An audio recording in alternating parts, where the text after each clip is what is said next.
ఇది కేవలం పిఆర్క్యూ చరిత్ర కాదు, ఇది ఉపాధ్యాయుల చరిత్ర. ఒకప్పుడు ఉపాధ్యాయులకు ఒక గొంతుక లేదు, గౌరవం లేదు, భద్రత లేదు. వారు ఎన్నో ఇబ్బందుల మధ్య ఒంటరిగా నిలబడి తమ హక్కుల కోసం పోరాడారు. కానీ వ్యవస్థ మౌనం పాటించింది. అలాంటి సందర్భంలో ఏర్పడ్డ సంఘమే పిఆర్టీయు. ఒక ఉద్యమం ప్రారంభమైంది. ఒక నాయకుడు ముందుకు వచ్చాడు. ఆయన వెంట వేలాది ఉపాధ్యాయుల బలం చేకూరింది. పిఆర్టీయు ఆవిర్భావం చరిత్రలో ఒక సంఘటన మాత్రమే కాదు, ఇది ఉపాధ్యాయుల హక్కుల కోసం మొదలైన పోరాటం. పిఆర్టీయు వ్యవస్థాపకులు శ్రీ సామల యాదగిరి గారు ఉపాధ్యాయులను ఒక్క తాటిపైకి తెచ్చి ఒక్క గొప్ప వ్యవస్థను స్థాపించిన మహనీయుడు. మొదటిసారి ఉపాధ్యాయులు తమ పోరాటంలో ఒంటరిగా లేరు, వారు పిఆర్టీయు కుటుంబంలో భాగమయ్యారు. పిఆర్టీయు ఉపాధ్యాయుల గౌరవం కోసం పోరాటం చేసింది. పిఆర్టీయు ఉపాధ్యాయుల హక్కుల కోసం గలమెత్తింది, మార్పు సాధించింది.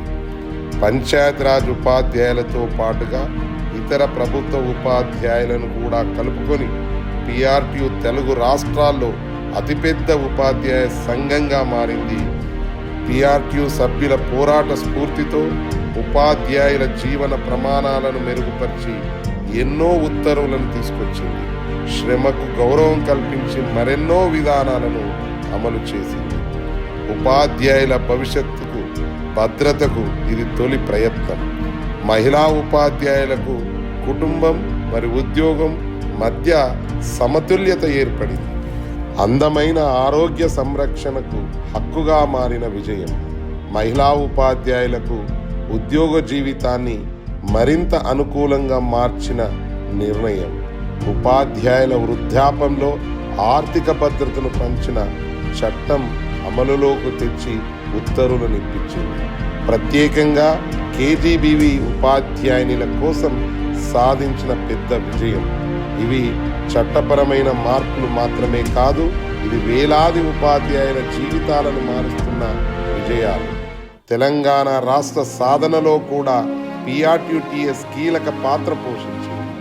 తెలంగాణ రాష్ట్ర సాధన కొరకై తలపెట్టిన సకల జనుల సమ్మెలో 42 రోజుల పాటు ఉపాధ్యాయులు పాల్గొనేలా చేయడమే కాకుండా 2013లో 30,000 మంది ఉపాధ్యాయులతో ఇందిరా పార్కులో గర్జన సభ నిర్వహించి తెలంగాణ ప్రజల్లో ఉద్యమ స్ఫూర్తిని నింపింది పిఆర్టీయుటిఎస్.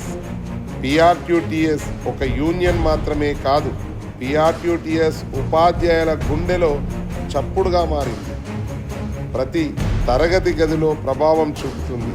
తెలంగాణ విద్యారంగ భవిష్యత్తుకు రూపుదిద్దుతుంది. పిఆర్టీయు గట్టిగా పోరాడుతూనే ఉంటుంది. వాటిని రక్షించడానికి పిఆర్టీయు నాయకులు ఎల్లవేళ కృషి చేస్తారు.